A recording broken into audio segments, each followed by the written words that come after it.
예, 우리가 이제 지속적으로 이제 영적 분별력에 대해서 이제 살펴보고 있는데, 영적 분별력을 하다 보니까 영적 분별력 자체가 하나님의 다림줄을 볼 수 있는 영적인 능력이다라는 거 우리가 살펴봤습니다. 그래서 하나님의 다림줄, 즉 하나님의 기준을 볼 수 있는 능력이었기 때문에 그 얘기는 뭐냐면 이전에 이제 이사야 시대나 예레미야 시대나 예수님 시대 때에 이 영적 분별력이 가려져 있을 때 어떠한 현상이 일어나는지를 우리가 쭉 살펴보았습니다. 그럴 때 이제 하나님의 영적 분별력이 가려져 있다 보니까 하나님의 기준들이, 즉 하나님의 다림줄이 가려져 가지고 그러니까 가려진다는 것은 어떤 의미냐면 이 하나님이 본래 의도하셨던 그 기준, 원래 목적하셨던 그 기준들이 그대로 하나님 중심적인 관점으로 보여지는 게 아니라 그것이 가려지니까 어떻게 되어져요? 이제 내 관점으로 보이는 거예요. 하나님의 말씀을 접하는데, 하나님이 명령하신 것을 행하는데 하나님의 관점은 전혀 이제 보여지지 않고, 이제 우리가 경험하고 우리가 알고 있는 지식을 따라 그리고 세상에서 이렇게 말하는 그런 영역을 따라서 우리가 하나님의 기준들을 그렇게 적용해서 나가는 영역을 말하고 있습니다. 그렇게 되어지니까 이제 하나님과의 관계가 멀어질 수밖에 없게 되어지는 거죠. 그래서 가장 기본인데도, 가장 핵심적인데도 그 기준들이 비춰지지 않으니까 의식적으로는, 그러니까 예배나 기도나 말씀 읽고 그런 성경 공부하는 그런 모든 영역에서는 열심히, 성경에 기록되어 있으니까 열심히 정성을 다해서 헌신함으로 그렇게 하는데, 근데 원래 하나님이 그 의식을 드리라고 했던 그 목적은 까맣게 있고 자기중심적으로 그 의식을 사용한다. 그래서 문제가 생깁니다. 근데 그렇게 하는데도 이것이 우리가 그렇게 하고 있다는 그 자체를 인식하지를 못하는 겁니다. 그래서 큰 문제가 되는 겁니다. 그래서 하나님을 사랑하는 게 뭔지, 하나님을 안다는 게 뭔지, 하나님을 믿는다는 것이 뭔지는 나름대로의 자기중심적으로는 그 모든 이 기준들을 갖고 있는데, 진짜 하나님이 원래 의도하셨던 그 기준들, 하나님을 사랑한다는 것과 하나님을 안다는 것과 하나님을 믿는다는 것, 이 가장 기본적이면서 가장 핵심적인 이 영역이 가려져 있다는 겁니다. 그래서 그런 영역들을 우리가 지난주까지 쭉 살펴보고 있습니다. 오늘은 어떤 영역을 살펴보냐면은 이제 영적 분별력이 어두워지면 올바른 신앙과 올바른 예배가 가능하지 않는 이 영역을 살펴보려고 합니다. 이 영적 분별력이 어두워지면은 우리 신앙의 전반에 걸쳐서 올바른 신앙생활을 하는 것이 불가능하게 됩니다. 그래서 아주 강한 언어를 쓰고 있는데 불가능하다라는 겁니다. 그리고 무엇이 올바른 신앙생활인지, 또 그 삶을, 그 신앙생활을, 그 삶을 어떻게 살아야 할 것인지가 가려져요. 그 하나님의 길이 가려지게끔 되어져 있습니다. 그리고 우리의 예배에 있어서도 마찬가지인데, 영적 분별력이 어두워지면 하나님께 올바른 예배를 드리는 것도 불가능해지게 되어집니다. 그럼 무엇이 올바른 예배인지가 가려지기 때문에 그렇게 되어지는데, 설령 우리가 아무리 성경이 중요하다 보니까 성경을 많이 읽어요. 일독하고 뭐 어떤 경우는 뭐 백독 프로그램도 있고 그러잖아요. 그 많이 읽는다고 할지라도 이게 영적 분별력이 가려지게 되면은 이게 성경이 원래 의도했던 그 말씀 자체가 인식이 안 됩니다. 성경은 왜냐하면 하나님의 관점에서 쓰여졌거든요. 즉 하나님 중심적인 관점에서 쓰여졌다고요. 그런데 성경을 읽을 때 그것을 자기 관점으로 이해해버리게 되어져요. 즉, 내 중심적인 관점으로 이해해버리게 되어져요. 그러다 보니까 성경을 통해서 하나님께서 말씀하신 말을, 즉 하나님께 성경을 통해서 말씀하시는 의도와 의미와 목적을 전혀 이해하지 못하게 되어진다라는 겁니다. 그래서 이런 부분을 보면은 많은 경우에 성경을 가지고 우리가 싸울 때도 예수님 믿는 사람들은 성경 가지고 싸우거든요. 제가 이제 우스갯소리로 얘기하긴 했었는데, 저희 이제 지금 제가 이제 결혼하기 이전에 제 친구 목사님, 저번에 한번 그 인물이 여기 왔다 갔어요. 저번에 선교사님으로서. 그분이 이제 부교육자로 있을 텐데, 한번 이제 그러니까 뭐 때문이었지? 하여튼 내려가게 되었는 그 집에서 하룻밤 묵게 되었을 때, 막 저는 서재에서 묵고 거기는 이제 묵고 자려고 딱 하고 있는데 갑자기 막 다투는 소리가 조그맣게 나더니 나중에 조금 큰 소리로 막 나더라고요. 그래서 이렇게 되다가 상당히, 아니 손님 오라고 해놓고서 두 사람이 앞발에서 티격태격 하는 게, 아니 제 귀에까지 들릴 정도로 큰 소리를 안 많이 싸운 거잖아요. 그래서 저도 원래 가면 안 되는데, 저도 무슨 오지랖을 가지고 있는지 그냥 가가지고, 원래 그런 줄 안 되잖아요. 그 안방에 틈 열고 들어갔어요. 열고 들어가가지고 얘기하는데, 아니 막 싸우면서 에베소 5장에 있는 그 영역 가지고, 그러니까 뭔가 언어적인, 그러니까 불편한 부분도 있어. 두 사람 다투다가 나중엔 자신의 정당성을 내세우기 위해서 에베소 5장에 있는 아내는 남편에게 그리스도에게 순종하라고 하지 않냐, 그리스도께서 십자가 죽으셨듯이 이렇게 그리스도께서 교회를 아니지, 이제 뭐 그리스도께서 순종하듯이 순종해야 되지 않냐고 막 이제 친구 목사님 얘기하니까 그 사모님은 하시는 말씀이, 아니 당신은 이제 남편들이 해야 되는 영역 모르냐고, 예수님이 교회로 해서 십자가에 죽으셨듯이 아내를 사랑하라고 그랬는데 사랑하는데 지금 이럴 수 있냐, 막 그렇게 싸워요. 근데 그 성경 구절은 서로 남편과 아내가 싸울 때 자기 합리성을 주장하기 위해서 그 성경 구절을 써놓은 게 아니잖아요. 그렇죠?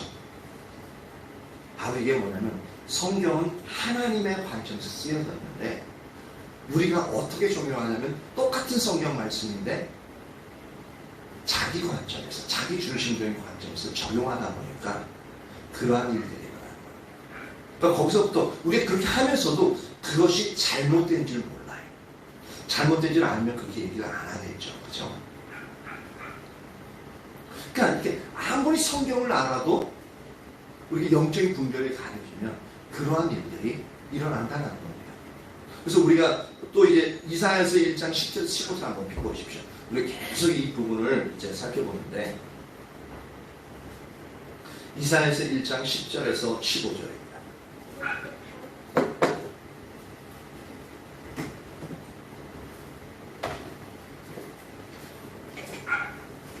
우리가 계속 살펴봐도 이 부분에 있어서 부족함이 없는 부분들이 뭐냐면, 우리가 이것이 계속적으로 선명하게 비춰지지 않기 때문에 큰 문제가 있는데, 이사야서 1장 10절에서 15절 우리가 잘 알아도 한번 같이 이 구절을 이제 교독하도록 하겠습니다.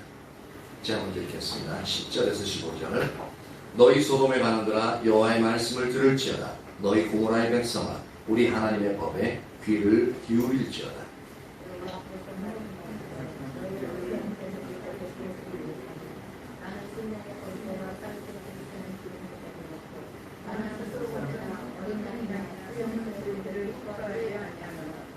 너희가 내 앞에 보이러 오니 이것을 누가 너희에게 요구하였느냐?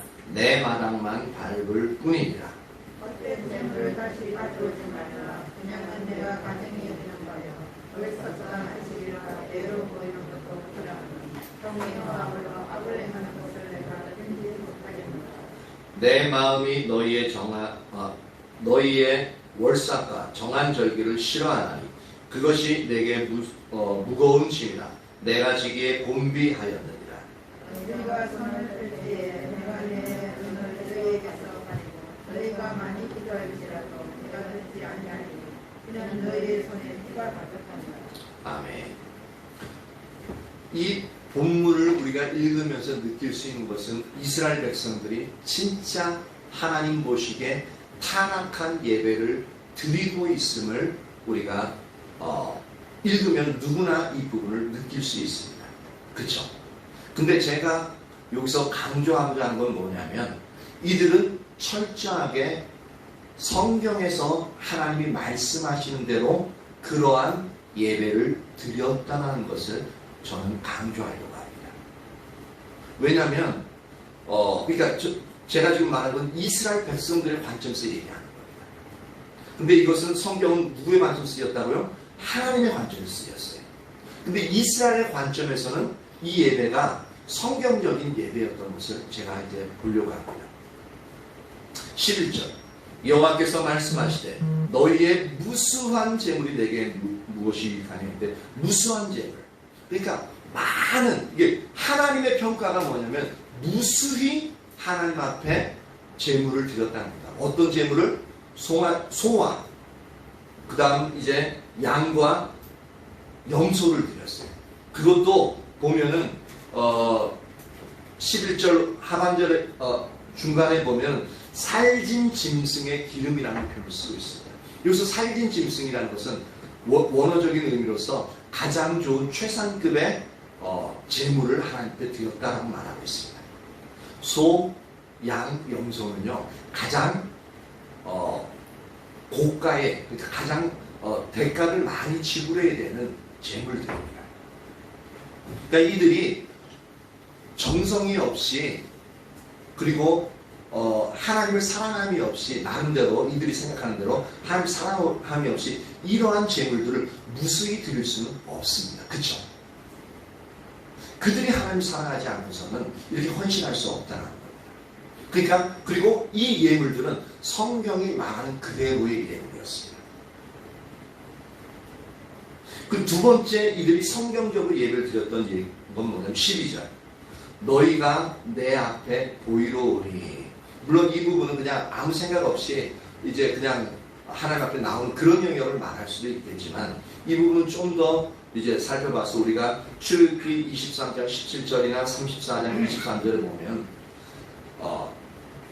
이스라엘 백성들의 남자는 1년에 3차례는 반드시 하나님 앞에 보이러 오라고 분명히 명령하고 있습니다. 근데 보이러 오지 않을 경우에는 공개적으로 그들은 목숨을 잃게 될 것을 말씀하고 있습니다. 그만큼 1년에 3차례는 반드시 하나님께 보이러 와야 됩니다. 그것을 하나님께서 성경에 명령하고 있습니다. 근데 이것도 전에 우리가 살펴봤던 것처럼 그 당시 이동수단이 그냥 낙타나 이제 나귀 아니면 말 그 정도밖에 없었기 때문에 많은 경우는 남자들만 많은데 근데 가족들도 같이 오기도 했었거든요. 그러다 보면은 긴 행렬로 이스라엘 끝에서 예루살렘으로 모인다 그러면요 상당한 시간들이 걸립니다. 최소한 몇 주씩은 왔다 갔다 왕복하는데 시간이 걸려요. 그럼 왔다 갔다 하는데 시간만 걸리냐? 아니요. 길거리에서 먹고 자고 얘기잖아요. 그런 그 비용 그리고 그곳에 자려고 하면 그것이 참 쉽지 않은 길들입니다. 근데 1년에 3차례는 왔다 갔다 해야 돼요. 그것만 해도요 하나님께 대한 철저한 하나님에 대한 인식이 없으면 절대 불가능합니다. 그것만 해도 칭찬받아 마땅해요. 그렇죠? 우리는 그렇게 하라 그러면 절대 안 합니다. 그 정도로 우리가 하나님에 대한 말씀에 대해서 지키는 그 영역에 있어서 그렇게 오늘날 그렇게 할 수 있는 사람이 진짜 별로 없습니다. 근데 이스라엘은 민족적으로 그렇게 했다고요. 대단한 거죠. 그리고 세 번째 13절에 보면은 월삭과 안식일과 대회로 모이는 것 이렇게 나오고 또 조금 더 가면 14절에 보면은 내 마음이 너희의 정한 월삭과 정한 절기 이렇게 얘기하는데 이들은 예배를 드리는데 뭐냐면 월삭 매달 첫 번째 날 드리는 예배 안식 즉 매주 이제 토요일 날 드리는 그 안식일 예배 대회는 여기서 하나님이 지키라고 명한 것들이 아닌데 이스라엘 백성들이 이렇게 삶을 살아오다 보니까 기념일 같은 거 있잖아요. 하나님이 구원해 주시는 날. 그래서 그것들을 나라의 이제 국경일로 정해가지고 그래서 지키는 겁니다. 그래서 하나님께 예배드리면서 그런 이제 대회들 그리고 여기서 정한 절기 이거는 하나님이 이제 세 차례 정한 절기 있잖아요. 그죠? 그 정한 절기 이렇게 하나님이 말씀하신 것 이외의 것까지 이들은 이 예배들을 하나님께 드리는 제사들을 더 많이 그렇게 하나님 앞에 드리고 있었습니다. 오죽했으면 하나님이 이제 이것을 무거워서 견디지 못하겠다. 너무 많다라고 말씀하실 정도까지 무수한 예배를 드리고 있었던 이스라엘 백성들을 볼 수가 있습니다. 대단한 부분이죠. 우리는 일주일에 한 번 예배 드린 것도 어떤 때는 상당히 이제 힘겨울 수 있는 그런 영역인데 요새는 이제 주일 오전 저녁 수요일 이제 금요일 날은 저희가 이제 안 드리니까 이 수요일까지 예배 드린 것만 해도 그렇게 온전히 드리는 예배당에 와서 드리는 사람들이 많지가 않다는 거예요. 근데 이들은 보십시오. 진짜 신앙에 있어서 이 정도만 현대 시대 때 오늘날 우리가 이렇게 지금 이스라엘처럼만 이렇게 헌신하고 이렇게 하나님께 철저히 어떤 희생이 요구된다 할지라도 1년에 3번씩 놀라운 비용과 시간을 들여서 그게 주님 앞에 나오고 그렇게 하나님이 드리라고 했던 그 예배 외에도 많은 예배를 드린다고 한다면 그리고 한 번 더 볼 수 있는 게 15절에 보면 중간쯤에 너희가 많이 기도할지라도 라고 하는 기도한다. 그것도 많이 기도한다고 하나님이 인정하고 있습니다. 많이 기도한다. 이렇게 하나님의 뜻을 따라 이렇게 하고 있는데 이 정도만 우리가 신앙생활을 한다면 오늘날 지금 우리 전하리 교회는 엄청 부흥될 겁니다. 왜냐하면 그 정도 열정과 열망을 가지고 하는 거거든요. 그쵸? 이 정도면은 상당히 잘하고 있죠, 나름대로. 이스라엘에서는 진짜 잘하고 있는 거예요. 근데 하나님의 평가는 어떻다고요? 너무너무 그러니까 이스라엘 백성들 생각에 박해요. 우리가 보기에도 상당히 짜게 하나님이 평가하고 있다는 겁니다. 근데 왜 그러냐는 거죠. 하나님은 이 성경 구절에서 이사야 시대 이스라엘 백성들의 예배를 하나님께서 전혀 받지 않는 지극히 타락한 예배라고 정의하고 있습니다. 그런데 이스라엘 백성들 정작 이스라엘 백성들은 그것을 전혀 몰랐다는 거죠. 그럼 오늘날은 우리는 어떨까요? 우리는 이스라엘 백성들 같은 그런 정성과 헌신과 그런 열정을 가지고 예배드리지도 않고 그렇게 많이 기도하지도 않는 우리는 하나님이 보시기에 과연 아유 예배 잘 드리고 있네 라고 그렇게 평가가 내려질까라는 겁니다. 물론 그렇게 될 수도 있긴 있어요. 근데 어느 정도의 가능성이 있을까라는 겁니다.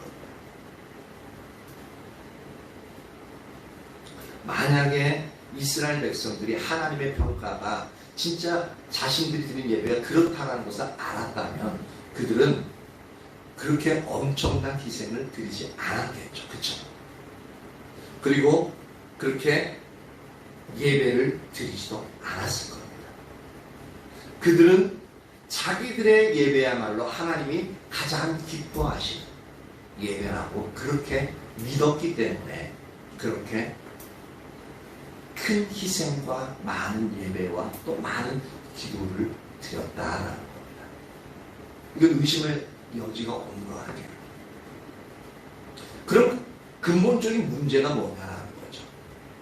근본적인 문제는 그들에게 있어서 영적 분별력이 어두워졌다는 게 이게 가장 큰 문제예요.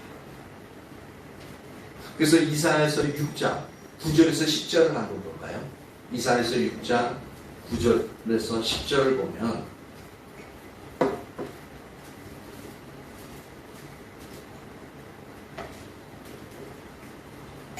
여호와께서 이르시되 가서 이 백성에게 이르기를 너희가 듣기는 들어도 깨닫지 못할 것이요 보기는 보아도 알지 못하리라 하여 이 백성의 마음을 둔하게 하며 그들의 귀가 막히고 그들의 눈이 감기게 하라. 염려하건대 그들이 눈으로 보고 귀로 듣고 마음으로 깨닫고 다시 돌아와 고침을 받을까 하노라 하시기로. 즉 하나님께서 이제는 돌이킬 수 있는 그 은혜조차도 하나님께서 거두어 가셨 그 영역을 볼 수가 있습니다. 즉 영적 분별력이 철저하게 가려진 겁니다. 이처럼 그들의 영적인 분별력이 어두워져 있었기 때문에 그들은 무엇이 참된 예배인지 몰랐다는 겁니다. 그들은 무엇이 올바른 예배인지 몰랐다는 겁니다. 그렇기 때문에 자기들의 예배가 잘못되었다는 그 자체를 모르는 거죠.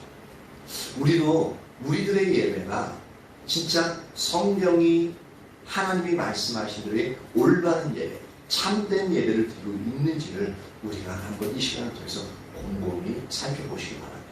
그러면은 도대체 성경이 말하는 참된 예배는 무엇이냐라는 겁니다. 그것을 알아야 우리가 참된 예배를 드리던 말든가 하고, 그리고 그것을 알아야 우리가 우리 자신을 참된 예배로 잘못되었으면 그것을 고칠 수 있잖아요. 그렇죠? 그러면 성경이 말하고 있는 참된 예배가 무엇인지 우리가 살펴보고자 합니다.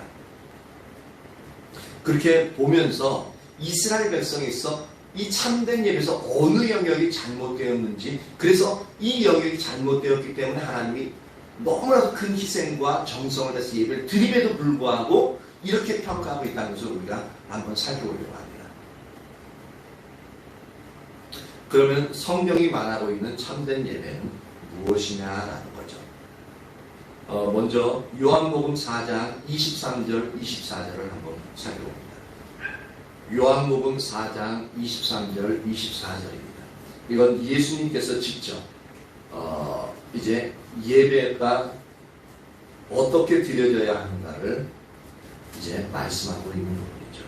요한복음 4장 23절 24절 같이 한번 읽어보도록 합니다. 자, 시작. 아버지께 참되게 예배하는 자들은 영과 진리로 예배할 때가 오나니 곧 이때라. 아버지께서는 자기에게 이렇게 예배하는 자들을 찾으시느니라. 하나님은 영이시니 예배하는 자가 영과 진리로 예배할지니라.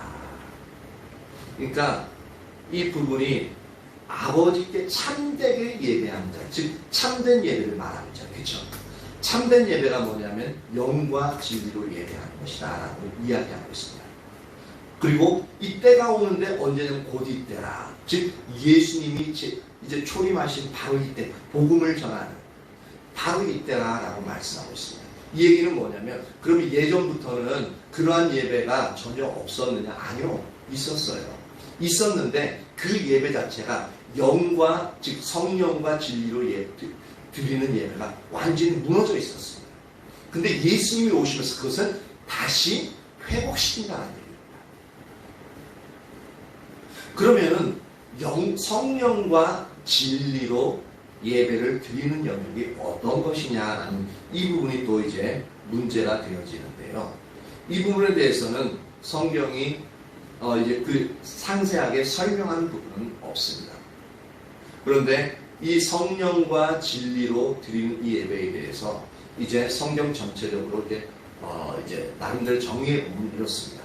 성령과 진리로 드리는 예배는 뭐냐면은 성령의 임재 가운데서 성령의 인도하심을 따라 예배를 드리는 그러한 영역을 말하고 있습니다.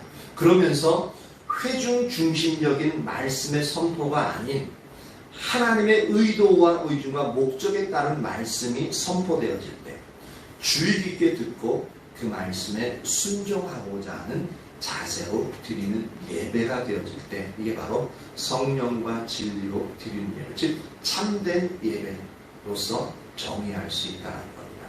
다시 한번 말씀드립니다. 성령과 진리로 드리는 예배는 성령의 임재 가운데서 성령의 인도하심을 따라 예배를 드리며 회중 중심적인 말씀의 선포가 아닌 하나님의 의도와 의중과 목적에 따른 말씀이 선포될 때 우리는 그 말씀을 주의 깊게 듣고 그 말씀에 순종하고자 하는 자세로 드리는 예배가 바로 참된 예배다.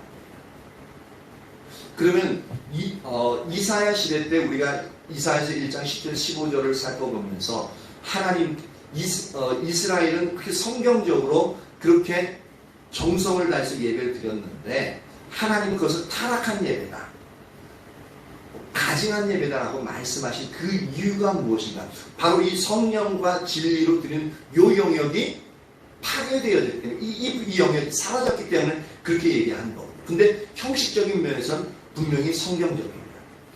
분명히 우리 예배 드리는데 우리의 형식이 성경적으로 드려진다 할지라도 이 성령과 진리로 예배가 드려지지 않으면 하나님께서는 이스라엘 백성들이 드렸던 예배와 동일하게 그러한 평가를 내리신다면서 우리는 분명히 알 수 있습니다. 그러면 이스라엘 백성들에게서는 이 성령과 진리로 드린 이 영역에서 어떤 부분이 잘못되었기 때문에 이렇게 하나님이 평가하시는가를 우리가 살펴보면 좀 더 자세히 알 수 있겠죠. 그래서 그 부분은 이사야서 1장 3절을 봅니다. 이사야서 1장 3절.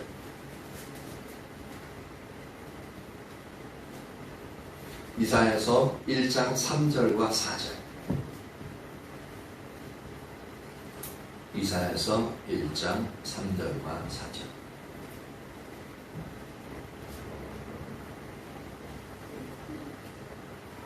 소는 그 임자를 알고 나귀는 그 주인의 부유를 알건만은 이스라엘은 알지 못하고 나의 백성은 깨닫지 못하는도다 하였도다. 슬프다 범죄한 나라여 허물진 백성이여 행악의 종자여 행위가 부패한 자식이로다. 그들이 여호와를 버리며 이스라엘의 거룩하신 이를 만홀히 여겨 멀리하고 물러갔도다. 먼저 3절을 보면 이스라엘은 하나님이 이스라엘의 주인인 것을 깨닫지 못하고 있다라는 말하고 있어요. 이스라엘이, 그러니까 하나님이 이스라엘의 주인 되심을 깨닫지 못하고 있다. 심지어 짐승은 그것을 알고 있는데, 그 주인이 누군지를 알고 있는데 그 짐승보다 훨씬 뛰어난 하나님의 형상으로 만들어진 이스라엘은 하나님이, 여호와 하나님이 주인이신 것을 알지 못하고 있다. 완전히 그 분별력에서 완전히 가려져 있는 영역이죠. 그러니까 그것을 부인하고 있는 겁니다. 그리고 그러다 보니까 하나님의 탄식하신 게 뭐냐면 슬프다 범죄한 나라요 허물진 백성이요 행악의 종자요 행위가 부패한 자식이로다. 엄청난 어떤 저주의 말이죠. 그렇죠? 상당히 두려운 부분인데 그들이 여호와를 버리며, 그러니까 하나님을 주인으로 모시고 있지 않으니까 어떻게 되어져요? 하나님을 버릴 수밖에 없죠. 그리고 이스라엘의 거룩하신 이를 만홀히 여겼다. 이 만홀히 여긴다라는 이 부분이 뭐냐면 이 히브리어는 니아추라는 단어인데 이게 어떤 의미냐면은 멸시함으로 격동시킨다는 그런 의미를 갖고 있습니다. 그러니까 하나님을 멸시함으로 하나님이 분노의 마음을 격동시키는 그러한 행위라는 겁니다. 이처럼 이렇게 하나님을 만홀히 여기고 그리고 멀리하고 물러가는, 성경에서 보면은 우리가 하나님을 떠나면 어떻게 해요? 하나님도 우리를 떠나신다라고 분명히 이야기하고 있죠. 즉 하나님의 주인됨을 거부하고 하나님을 버리며 하나님을 만유리 여겨서 버리면 그러한 상태에서 어떻게 성령 하나님께서 함께 하실 수 있겠느냐라고, 그들이 예배를 드릴 때 어떻게 성령님이 인도하시는 예배를, 성령님이 임재하시고 인도하시는 예배를 드릴 수 있겠느냐라는 겁니다. 그들의 삶에는 성령의 인도하심 전혀 없는 겁니다. 그들의 예배는 성령이 함께 하심 전혀 없는 겁니다. 그러니까 성령으로 드리는 예배가 될 수 없는 거죠. 두 번째 요소, 10절. 너희 소돔의 반응들아 여호와의 말씀을 들을지어다. 너희 고모라의 백성아 우리 하나님의 법에 귀를 기울일지어다. 소돔의 반응들아 고모라의 백성아 라고 이야기하는 건 뭐냐면, 하나님의 말씀을 전혀 듣지 않아서 하늘에서부터 유황과 불이 섞인 그것에 의해서 성 전체, 도시 전체가 불타 없어져 버린 소돔과 고모라, 그 백성들이 처럼 하나님의 말씀을 듣고 있지 않다는 거죠. 전혀 하나님의 진리에 기반되어져 있지 않는 삶을 살아가고 있는 그런 사람들이 어떻게 하나님의 말씀을 따라서 예배를, 그러니까 하나님의 예배 자체가 아까 전에 정의한 것 중에 하나가 뭐냐면, 하나님 중심, 그러니까 하나님의 말씀이 선포될 때 회중 중심이 아니라 하나님 말씀의 의도와 의중과 목적을 따라서 선포될 때 우리는 그것을 주의 깊게 듣고 순종하고자 하는 자세를 가지고 예배를 드려야 된다고 그랬는데, 이 말씀 자체를 듣지 않고 그리고 그렇게 예배를 드리고 있는데 어떻게 진리를 따라서 그렇게 예배를 드릴 수 있겠느냐라는 것. 그러니까 이들의 예배는 형식적으로는 철저하게 하나님이 말씀하신 그대로 드릴 수 있지만 드리고 있는데, 그들의 중심에서는 이미 하나님 따라 성령이 소멸되어졌고, 또한 하나님의 말씀에서 전혀 인식도 하고 있지 않는, 들으려고 하지도 않는 그러한 자세를 가지고 있다는 겁니다. 그러면 이들이 드리는 많은 기도가 어떤 기도겠습니까?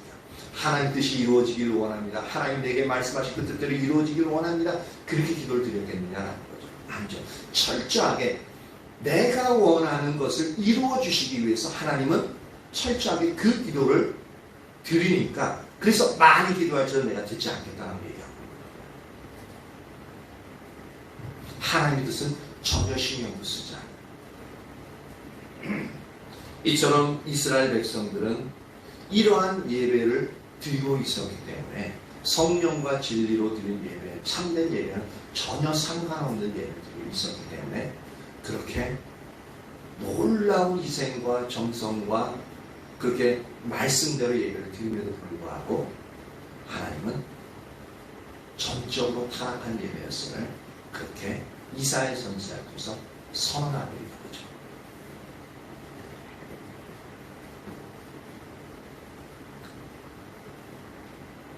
그러면 예수님 시대의 바리새인들로 넘어오는데요. 예수님 시대의 바리새인들은 이사야 시대의 조상들의 예배가 성경에서 말하는 바와 같이 타락한 예배라는 사실을 아주 잘 알았을 겁니다. 우리가 성경을 읽었을 때에 우리가 똑같이 느꼈던 그 생각을 바리새인들도 가지고 있었던 거죠. 그들은 성경을 믿었고 성경이 그렇게 말하고 있었기 때문에 그것을 그렇게 받아들였습니다.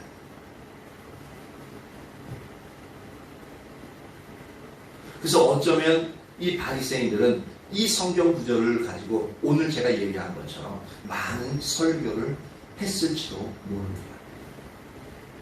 그런데 그들은 자신들의 예배가 자기 조상들의 예배처럼 타락한 예배였다는 것을 전혀 몰랐었죠. 알았다면 그걸 가지고 그렇게 이제 정죄하는 설교는 하지 않았을 겁니다.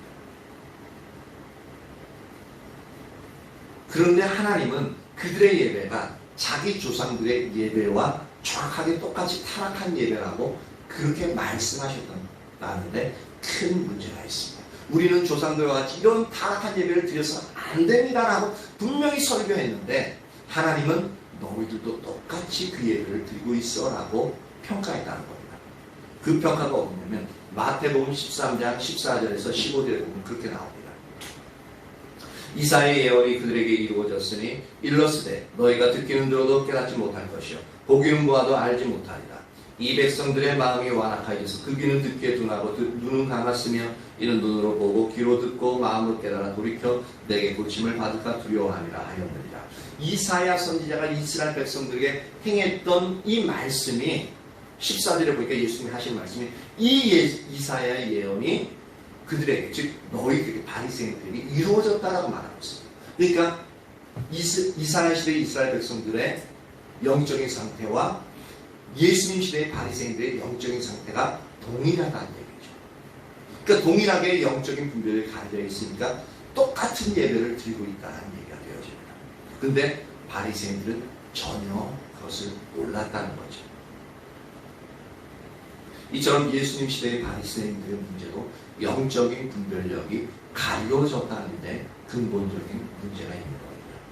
이렇게 영적 분별력이 어두워지니까 바리새인들은 하나님의 관점을 몰랐죠. 그래서 그들은 성경을 읽으면서도 표면적으로만 이해했다는 거예요. 예를 들면 바리새인들은 이사야서 1장 10절에서 15절을 읽을 때 조상들의 예배가 하나님 앞에서 매우 타락한 예배였다는 것을 사실 알았지만 하나님께서 그들의 예배에 대해서 왜 그렇게 말씀하신지 몰랐다는 거예요. 그러니까 다시 말해서 그들은 올바른 예배에 대한 하나님의 가림줄 혹 하나님의 관점이 무엇이며 그들의 조상들의 예배가 왜 어떻게 잘못되었는지 전혀 몰랐다는 거죠. 우리도 이러한 말씀들을 살펴보기 전에 그 말씀 이사야서 1장을 읽으면서 왜 잘못되었는지 전혀 그것을 알지 못하는 겁니다. 그리고 진짜 이스라엘 백성들이 이렇게 성경적으로 예배를 드렸다는 그조차도 우리는 인식하지 못하는 겁니다.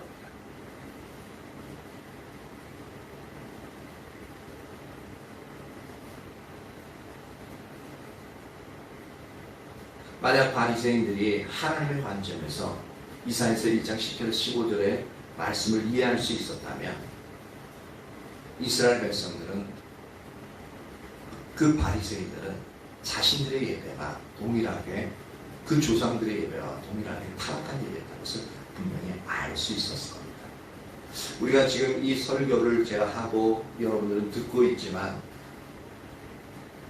우리가 얼마나 참된 예배를 드리고 있는가 이 영역이 여러분 한 분 한 분에게 비춰지는지 한번 곰곰이 생각해 보십시오.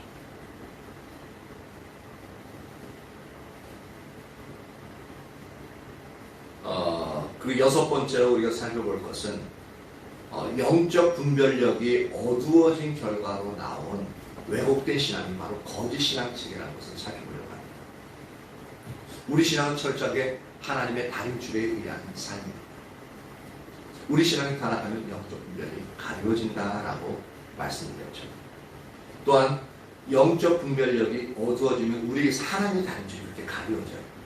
그리고 하나님의 다림줄이 가려지면 어떻게 돼요? 우리의 신앙을 그릇된 관점에서 잘못 이해하게 된다는 거예요. 즉 자기중심적인 관점에서 이해하게 되어지는 거죠. 그래서 아까 말씀드린 것처럼 성경을 아무리 읽어도 소용이 없게 되어집니다. 물론 지식은 많이 이렇게 쌓일지 몰라도 그리고 그 하나님의 은혜가 있다면 성경 읽을 때 하나님이 만약에 그 말씀들을 하나하나 깨닫게 해주신다면 상관이 없는데 근데 바리새인들의 예를 볼 때는 너희가 어느 때에도 아무 때에도 하나님의 음성을 듣지 못하였다라는 영역을 보면은 그들은 그 누구보다 성경을 연구하고 암송까지 했던 사람인데 근데도 하나님의 음성이 들려지지 않았다는 것은 진짜 신기한 일이에요. 그렇죠? 우리에게도 그럴 수 있다는 거예요. 아무리 많이 성경을 읽어도 소용이 없을 수 있다는 겁니다.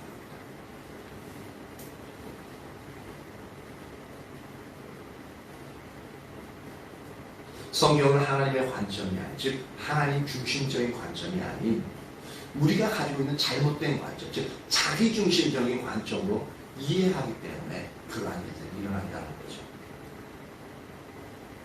이렇게 해서 생긴 신앙에 대한 왜곡된 이해가 바로 우리가 오늘 부르고 있는 거짓 신앙체계라고 부르는 부분입니다. 이 거짓 신앙체계 배우는 무서운 게 뭐냐면 그 배우가 사단입니다. 우리는 아무 생각 없이 그냥 우리가 율법주의, 기복신앙이 왜 잘못되는지조차도 모르는 경우가 참 많이 있습니다. 그 인본주의 자체도 무엇이 잘못되는지 참 모르는 경우도 참 많죠. 왜냐하면 모든 교회들이 그렇게 하니까. 대부분의 그리스도인들이 그렇게 하니까. 이 배우의 사단입니다. 그래서 예수님이 그 당시에 요한복음 8장 44절에 보면 그 당시 종교 지도자들에 대해서 너희 아비는 마귀라고 선언하신 이유가 바로 이런 면이기 때문에 그렇습니다. 요한복음 8장 44절에 너희는 너희 아비 마귀에게서 났으니 너희 아비의 욕심을 너희도 행하고자 하는구나. 즉 너희 아비 마귀에서 났다고 이야기하시는 말씀의 이유가 뭐냐면 너희 아비의 욕심, 즉 사탄의 욕심과 같이 너희도 똑같이 너희 아비의 욕심을 따라 행하고자 하기 때문에 너희 아비는 마귀가 틀림없다라고 말씀합니다. 그러면 사탄의 욕심이 뭐냐? 바로 하나님의 뜻을 거스르고자 하는 악한 욕망이거든요. 그것을 바리새인들도 이스라엘 백성도 똑같이 하나님 뜻을 거스르고자 하는 악한 욕망을 가지고 있다는 겁니다. 그럼 우리 속에는 그게 없냐는 거죠. 하나님의 뜻인데도 알면서도 불구하고 그 뜻을 거스르고자 하는 악한 욕망이 우리에게 있잖아요. 그러니까 예수님의 평가대로 한다면 우리의 아비는 마귀가 되는 거예요. 그러니까 우리가 사악한 거예요. 악해서 계속적으로 하나님 말씀인지 알면서도 안 돌이켜요. 다른 사람이 그거 틀렸지 않냐고 그 얘기해도 그냥 무시해버려요. 이게 바로 너희 아비의 욕심을 행하고자 하는, 그래서 너희 아비는 마귀라고 하는 그 말의 의미가 바로 이겁니다. 이 부분을 우리가 심각하게 받아들여야 돼요. 흔히 이런 부분을 보면 자존심 때문에 자존심 세우려고 하는 영역도 있는데, 그러니까 이거는 상당히 멸망으로 가는, 심판으로 가는 가장 지름길이 되어지는 거죠. 물론 근데 이게 그런 부분들을 다른 사람이 지적받았을 때 그래 내가 잘못했어 라고 순순히 시인하는 것이 쉽지 않습니다. 진짜 쉽지 않아요. 저도 아내가 지적할 때 그런 부분에서 요새는 좀 더 마음이 안 좋아져서 그런가 순순히 인정하는 경우가 별로 없어요. 근데 반박은 거의 안 해요. 왜냐면 제가 아니까. 근데 어떨 때는 반박할 때도 있어요. 크게 뭐 반박하는 건 아닌데 뭐가 그러냐고. 그럴 때 있는데 그게 정직하지 못한 부분이고요. 그게 사단에게 속는 영역들입니다.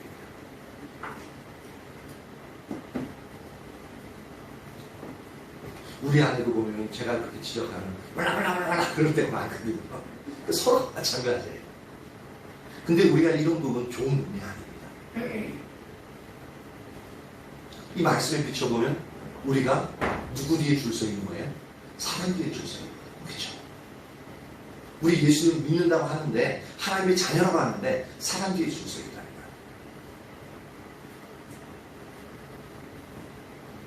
이처럼 예수님은 그 당시 종교 지도자들 그들의 아비가 마귀라고 얘기하셨는데 이 말은 그 당시 유대인들이 예를 들자면 바리새인들이 의도적으로 사탄을 섬겼다는 말이냐? 그 말이 아니죠. 우리는 또 이렇게 얘기하면 그렇게 얘기하는 사람들이 있어요. 사단을 섬겼다는 얘기냐? 그게 아닙니다. 그게 아니라 만약에 그렇게 얘기를 했다면 이 말을 들은 바리새인들은요 그건 상상할 수 없는 말이거든요. 그러니까 예수님의 말을 전혀 이해하지 못합니다. 그러니까 예수님이 이렇게 얘기하니까 불과 같이 화를 내고 예수님을 죽이려고 하는 이유가 바로 거기 있습니다.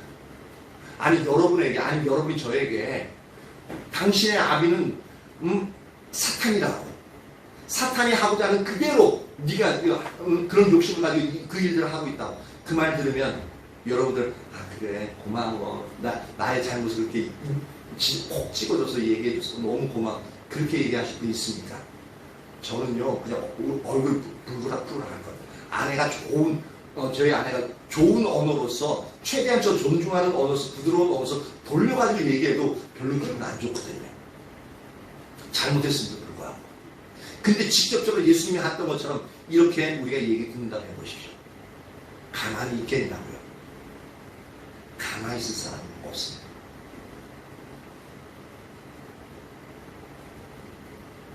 그렇기 때문에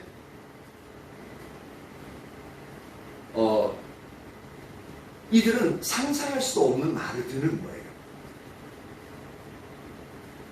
근데 예수님의 그 의도는 뭐냐면 이들이 가지고 있는 신앙관의 배후에 사단이 있다는 거예요. 사단의 영향력을 받고 있다는 거예요.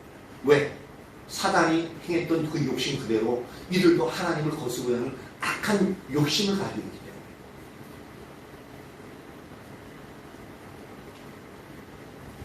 그들이 가지고 있던 신앙에 대한 이해의 배후에 사탄이 있었다. 그래서 이들은 누구보다도 하나님을 사랑한다고, 하나님을 위해서 산다고 자부했죠. 근데 실제로는 사탄의 도구요, 사탄의 목적을 이루는데 사용되었던 것을 볼 수가 있습니다. 그 얘기가 뭡니까? 바로 그들은 하나님의 아들이신 예수님을 대적했죠. 그리고 예수님을 통해서 일어나고 있는 하나님의 사역을 방해했습니다. 그리고 결국은 예수님을 십자가에 못 박아 죽이는데 가장 앞장에 섰던 사람들이 이 바리새인들이었습니다. 이 사실을 보면 그들의 배후에 사단이 있다는 것을 분명히 알 수 있죠. 그들은 인정하지 않겠지만 그들의 삶의 결과들이 분명히 사단이 배후에 있었다는 것을 분명히 알 수가 있는 겁니다. 성경 시대를 보아도 그렇고요. 2000년 기독교 역사를 봐도 그렇고 오늘날을 봐도 또한 우리 자신을 봐도 알 수 있다는 겁니다. 이처럼 영적인 분별력이 가리워져서 나타나는 게 거짓 신앙 체계인데 사단이 교회를 향한 가장 큰 공격 중에 하나가 바로 이 거짓 신앙 체계를 통해서 공격하는 부분임을 우리가 인식해야 됩니다. 그래서 우리가 매 순간 이게 우리가 인식하지는 못하지만 사단기에 줄 서 있는 경우가 참 많이 있습니다. 너무 많이 있어요. 이게 영적 분별력이 주님을 찾으면서 이게 하나님의 관점으로 볼 줄 아는 그러한 부분들이 조금씩 열려가면 열려갈수록 내가 잘못되고 순간적으로 우리는 잘못될 수밖에 없는 연약한 존재인 것을 그건 인정하셔야 돼요. 우리는 어차피 그런 존재예요. 그건 뭐 부인할 수 없습니다. 네가 어떻게 그럴 수 있어? 난 너를 믿었는데 그렇다고 내가 배신감, 그건 원래 그런 존재예요. 배신감 느낄 거 없습니다. 원래 우리도 저 자신도 여러분 자신도 원래 그런 존재예요.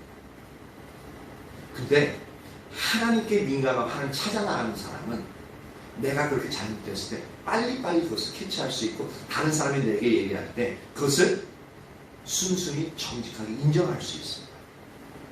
그리고 잘 안 되지만 그 부분에 대해서 도와달라고 할 수 있고 그리고 그 부분에 대해서 용서를 구할 수가 있습니다. 이게 바로 분별력이 그나마도 이제 열려있는 사람들이 하는 반응 중에 하나가 있습니다.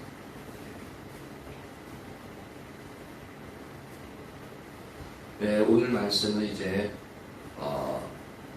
이걸 끝으로 이제 영적 분별력에 대해서 이제 다 살펴봤는데 우리가 이 영적 분별력이 가려지면은 우리 신앙의 전반 그리고 우리의 삶의 전반 예배의 모든 영역에서 잘못되어질 수밖에 없는 영역임을 우리가 살펴봤습니다. 그리고 이것이 별로 심각한 부분이 아닌 것 같은데 엄청나게 우리에게 있어서 영적으로도 그렇고 우리의 삶의 영역도 그렇고 상당히 심각한 자리에 있는 것임을 우리가 다 살펴봤습니다.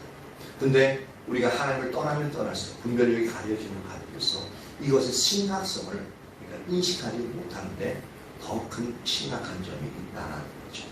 그래서 이러한 부분들이 저와 여러분 모두에게 지금 이 시간을 통해서 선명히 비추어질 수 있기를 예수님의 이름으로 축복합니다. 그래서 이 영역에서 우리가 돌이키고 온전히 하나님의 뜻을 따라서 그렇게 우리가 하나님의 관점에 따라 하나하나 하나님의 다름줄이 회복되어지는 그러한 삶을 살아갈 수 있길 예수님의 이름으로 축복합니다. 아멘. 예, 반주가 나오세요.